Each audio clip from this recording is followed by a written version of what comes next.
Hey guys, Peter here to do an album review. Today I'm here to tell you about the latest from Rage, Resurrection Day, out September 17th on Steam Hammer SPV. This album has 12 tracks, 50 minutes in length, and this the band's 26 full-length studio album. They are a German heavy metal band. Now I love how this album starts. Memento Vitae is the opening track, instrumental track, that bleeds into the second song of the album, Resurrection Day, and the two really become one. These two tracks together work as the perfect intro to the record, but it also allows the listener to get a sense of what this album is going to be all about in terms of the continuity that it gives from song to song. This is a very well connected, very balanced, very cohesive record all around. The songs really coexist well with one another, allowing the album to have a life of its own individually within the tracks, but then also as a collective. The only issue that I have with the track listing is Black Room comes too deep in the order. I would have liked to see Black Room swapped around with Men in Chains, would have been in the middle of the record, would give the listener a sense of a break because it's a ballad, and then would reignite the listener for the second half of the album.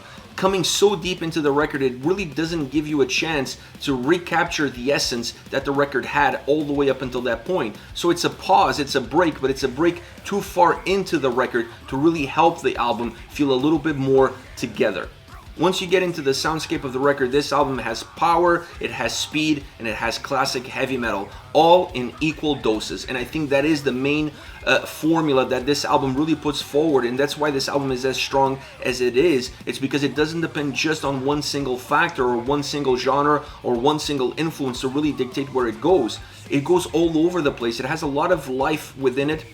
The songs change from track to track. They repeat themselves down the line, but they're so far apart from each other that you kind of forgot that you've heard a song with similar attributes. So it's not a roller coaster ride, but it's an album that from a soundscape perspective has speed bumps along the way, so it's constantly changing the eyesight of the listener as you progress through it. And then it has incredible orchestrations, another very important point, because they didn't overuse their hand as far as the orchestrations are concerned. It's not something that you're going to hear on every single track, almost becoming predictable. They picked the perfect songs for them in order to create more of a cinematic nature, more of a cinematic vibe to the soundscape of those tracks, allowing them to be the ones that really expand the footprint of the record, and then the songs that come after that don't have those same orchestrations behind them contract the footprint of the album. So it's an album that has a heartbeat, that has a life of its own, in the structure that it carries and in the soundscape that it holds.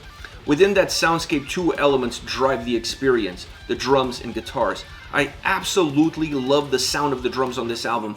I don't know if they're warmth to the sound, but they definitely feel full. They have life. They become the heartbeat, not just the grounding foundation of the record itself, but the drums are the heartbeat.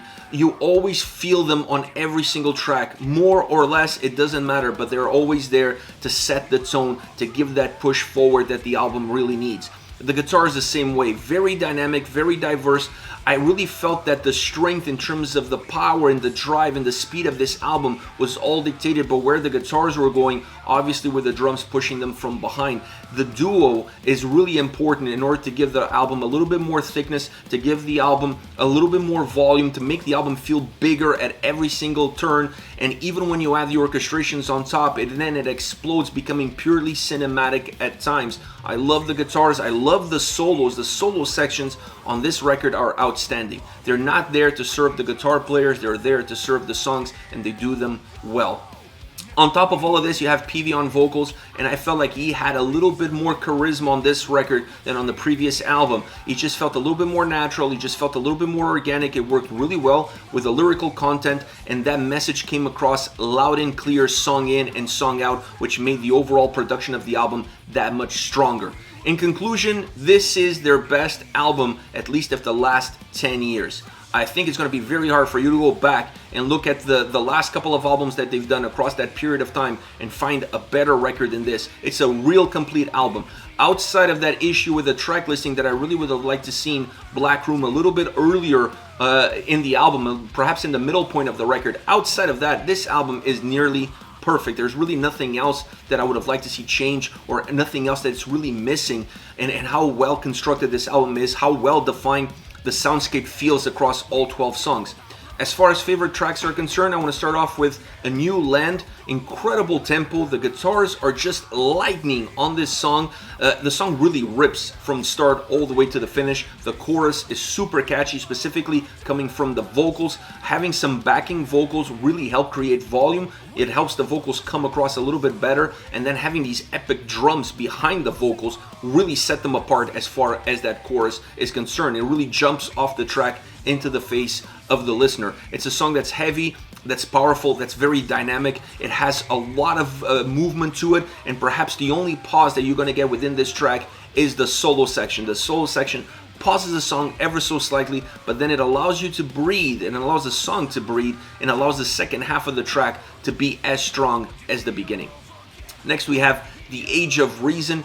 Beautiful orchestration in this track, really sets it apart. The song moves into this heavy metal cinematic soundscape. The orchestration is doing a lot of that for the listener, really taking this track into a whole different level. The drums add so much heaviness, not necessarily in the forefront, not necessarily in your face, but you could feel the heaviness that's coming, the warmth, the rich warmth that's coming out of the drums in this song. Overall, the track really lives off of the cinematic vibe that it creates, predominantly from the orchestration, but then with the drums and guitars on top of it, you really feel like you're listening to a complete orchestra in front of you when you listen to this track. Very cinematic in nature and sound.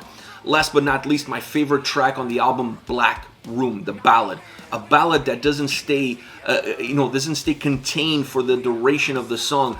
It has incredible orchestration. Once again, they really used it well on a track like this. A track that uses acoustic guitars and electric guitars, combines them together to create a very phenomenal soundscape that just really brings to light the lyrics themselves. It brings them into the forefront. This is a song that really brings light into a black room, and it's a song that gradually grows. It grows in volume, it grows in heaviness, and then when it reaches that plateau, it stays there. So I love the ability that this song has to grow on the listener, to feel like a ballad. As it starts, it remains a ballad, but then it's a ballad with a little bit of an extra bite. But that combination of acoustic and electric guitars during the more stripped out portion of the song is just phenomenal.